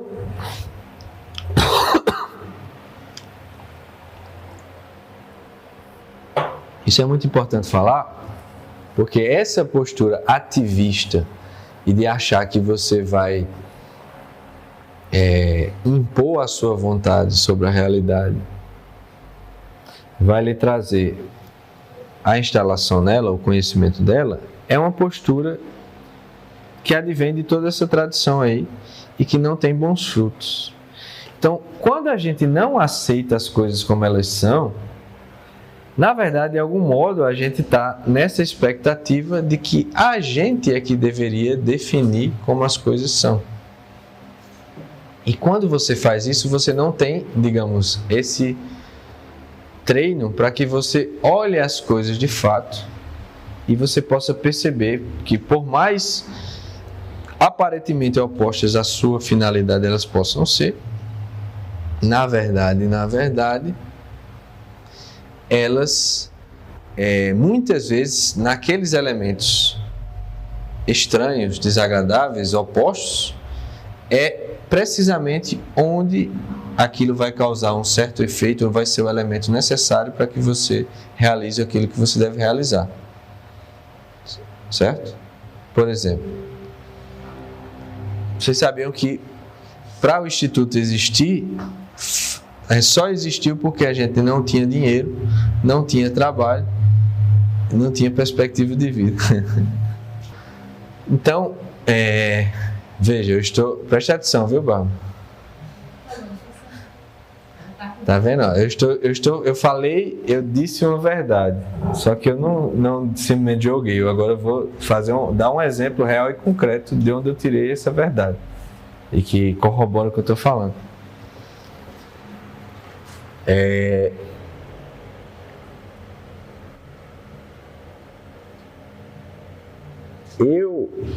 E não só eu, não estou falando da minha perspectiva, tinha essa ideia desde aquele ano ali de 2009, 2010, de querer aquela educação. E aí, mais ou menos em 2014, devido a várias coisas, eu comecei a entender melhor o problema pedagógico, que as raízes mais profundas dele. E aí, de 2014 para 2015, a gente teve um monte de jovem que apareceram e a gente começou a botar para estudar o COF. Só que a gente viu que esses jovens, que eram 5 anos mais novos, eles já não conseguiam nem sequer acompanhar o COF do mesmo modo que a gente, que já não era lá muita coisa. Mas pelo menos era o suficiente para que a gente, digamos, alterasse o nosso crivo de julgamento da nossa vida, nossas atitudes, etc. E isso foi que nos levou a ainda mais tentar achar uma solução para esse problema, entender e solucionar esse problema pedagógico em nós e nessa galera que apareceu. Que de repente tinha 40 negros bebendo no sábado de noite e estudando no sábado de tarde. E bebendo no sábado de noite, leia-se, era basicamente continuando o estudo, só que com cerveja. Havia justamente aquilo que eu tinha dito a vocês, da aceitação, de colocar ante si o ideal. E ao longo desses 4, 5 anos que transcorreram entre um ponto e outro, que foi o ano que a gente fundou o Instituto efetivamente, continuávamos efetivamente buscando essa mesma coisa que estamos fazendo aqui hoje. E aí, esse elemento que parecia ser antagônico, né? De repente eu me vi na casa lá do meu pai, né, que era onde a gente bebia então, né, não era ainda casado. Tava 40 pessoas assim, e a gente tava querendo conversar com outros professores, querendo estudar, querendo discutir certos pontos que a gente via para poder aplicar essa educação em nós e nos outros, né? Só que eu não tinha dinheiro, nem tinha trabalho, nem tinha nada. Porque se eu tivesse dinheiro, provavelmente o que eu faria era eu teria comprado uma passagem de avião e teria ido conversar com esses caras lá, nesses lugares. Só que como a gente não tinha dinheiro, foi que eu pensei. Eu disse, cara, tem 40 pessoas aqui, né? Então, isso aqui é uma sala de aula. Se eu dividir os custos do professor vir para cá, a gente traz o professor e não fica pesado para ninguém. Bem, foi assim que nasceu o Instituto. que vocês estão aqui agora. Ou seja, foi justamente o elemento de falta de dinheiro que fez com que existisse instituto. Se tivesse muito dinheiro, provavelmente não teria existido e não estaríamos aqui. Então isso é um ponto, que eu poderia dar muitos outros, de como isso que eu estou falando é verdade, certo? Você precisa de fato aceitar as coisas como elas são, porque se você não fizer isso, você nem sequer sabe o que elas realmente são, porque é só nessa postura pacificada ante elas que você as vai conhecendo, né? É como aquela pessoa justamente que faz o inventário das coisas. E por outro lado, é necessário entender o seguinte: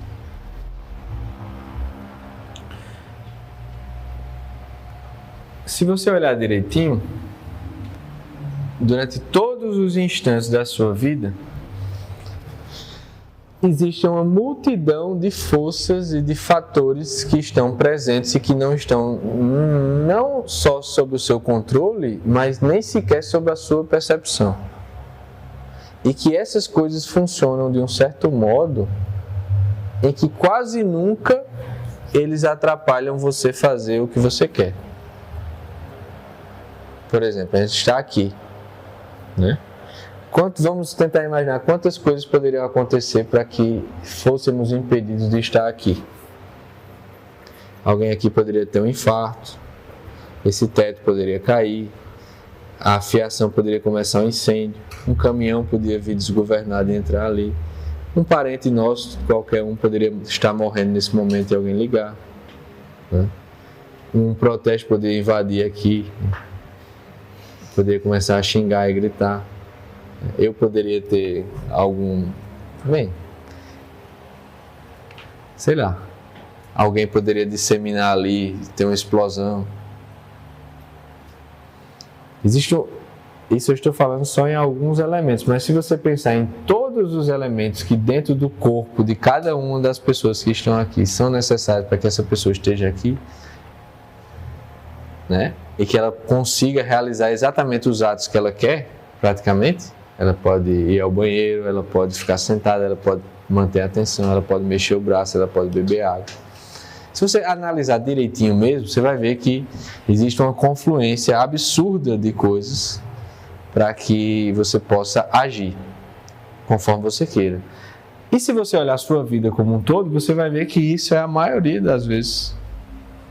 Algumas vezes acontece das coisas não serem, de você ser impedido no seu ímpeto de ação do jeito que você quer. E aí você reclama. Só que você reclama porque você não meditou. Veja, isso que eu estou fazendo é colocando em perspectiva esses momentos que as coisas não dão certo. Esses momentos em que as coisas não dão certo, eles são exceção. Às vezes foi você mesmo que causou. E se você botar na balança todos os outros momentos em que tudo deu certo, você vai ver que é uma ínfima porcentagem.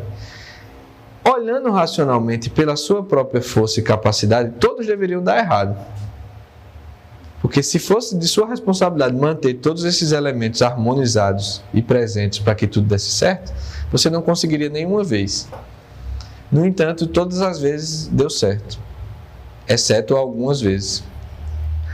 Ou seja, se você olhar direitinho, isso também é prova de que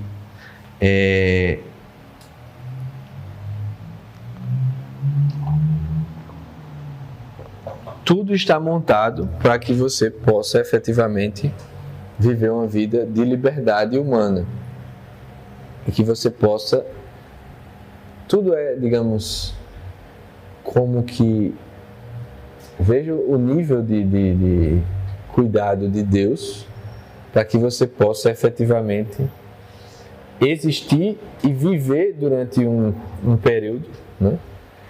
Para que você faça, você possa realizar aquilo que Ele dá os dons para que você realize, a qual você é chamado a realizar.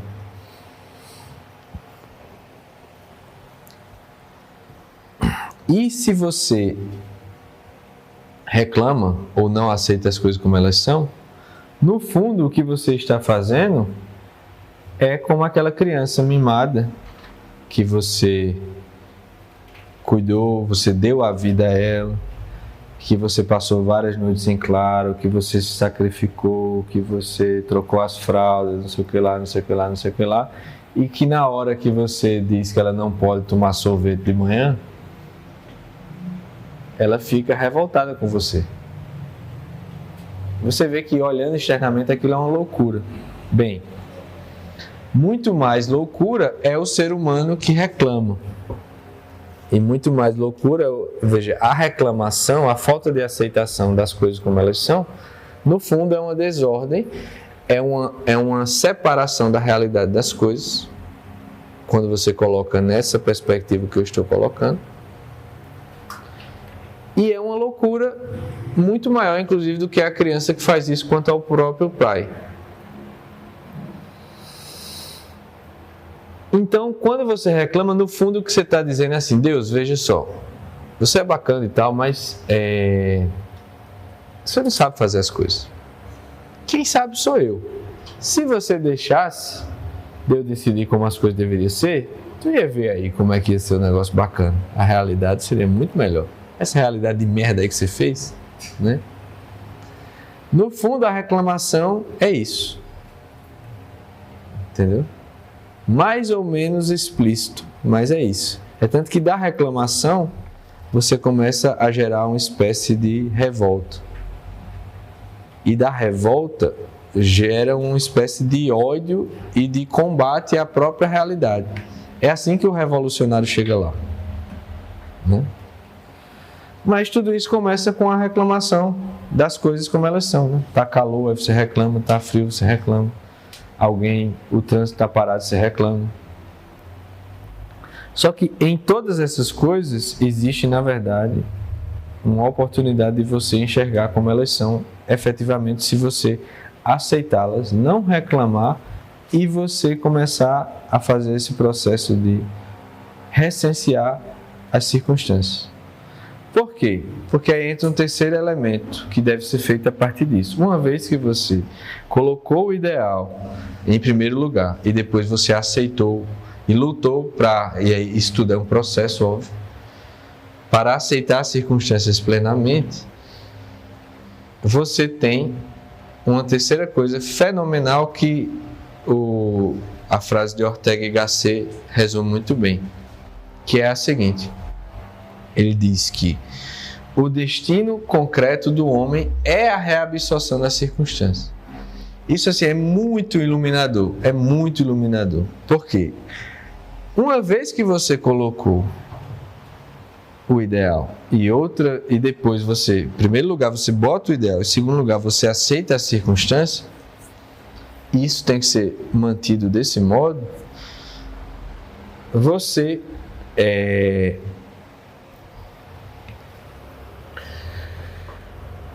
agora tem a oportunidade de fazer essa reabsorção da circunstância, que é o quê? Uma vez que você sabe o que você quer, e uma vez que você sabe o que você tem e agora você pode arranjar essas coisas para que elas se aproximem ao máximo daquilo que você deve ser.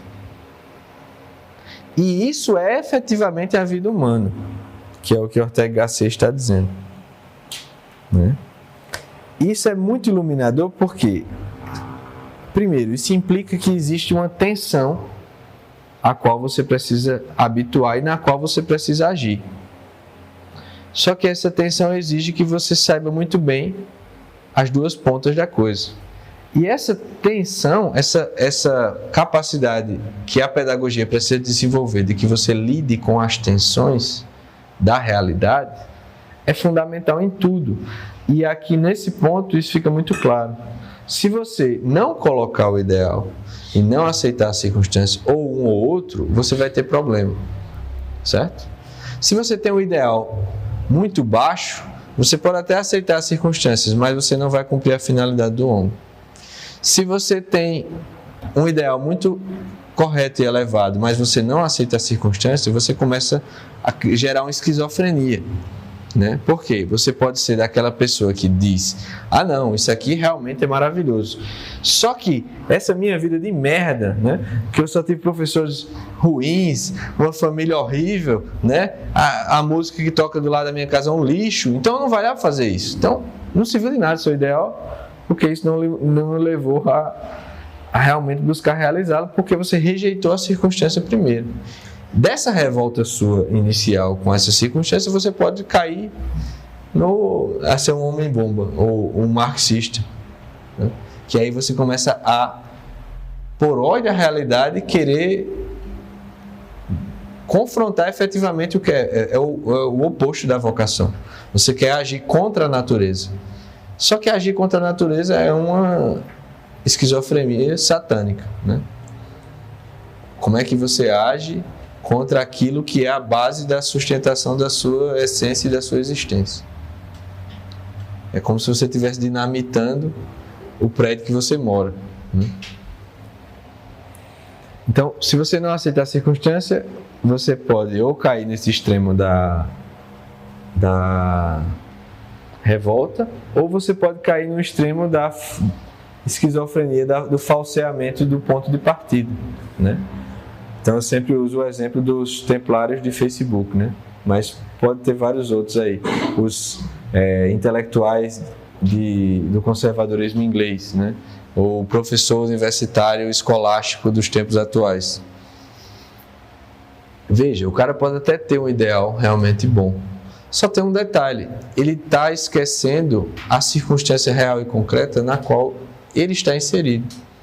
Então ele diz que ele quer combater os mouros, né, os muçulmanos na Terra Santa, só que a circunstância dele é que ele é um rapaz franzino, que nunca pegou no enxada, não tem capacidade de cuidar da própria vida, de arrumar o próprio quarto, não tem, digamos, um nível de virtude suficiente para que ele aguente meia hora no sol, e ele está dizendo que ele quer combater um islamista do outro lado do mundo. Ele não sabe nem como é que ele pega um ônibus, quanto mais chegar do outro lado do mundo e estar preparado para combater alguém.